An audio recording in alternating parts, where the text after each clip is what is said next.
Salamat sa mensahe ng Panginoon sa wag ito. At tayo sa pong basahin ang ating last verse, ang aking conclusion. Sa 2 Corinthians 10:12 to 13.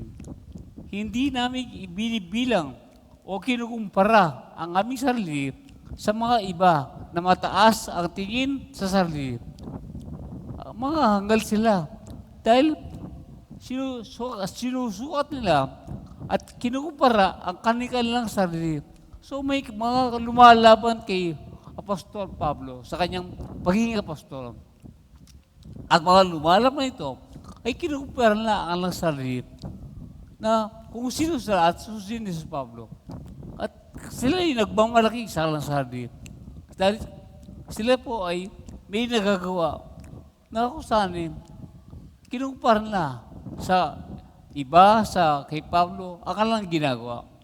Pero sabi niya, verse 13, pero kami ay hindi nagmamalaki sa mga gaway hindi namin sakop, kundi sa mga gaway lamang na ibinigay sa amin ng Diyos at kasama rito ang gaway namin sa inyo.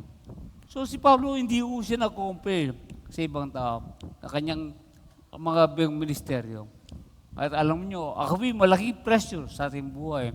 Nung ko po ay hindi pa ganito maliwanag ang kaisipan patungkol sa biyaya ng Panginoon, sa pag-ibig ng Diyos. Ako po ay namotivate na palaki ng church, palaki ng congregation, na kung saan nagkukumpara ko sa iba. So, iba yung aking motivation. Kaya napagod ako. At talagang pagod ako sa aking pag-iisip, sa aking puso. Kaya, hindi po relax ang aking pag-ministry noon. Kaya, ngayon po, relax na relax.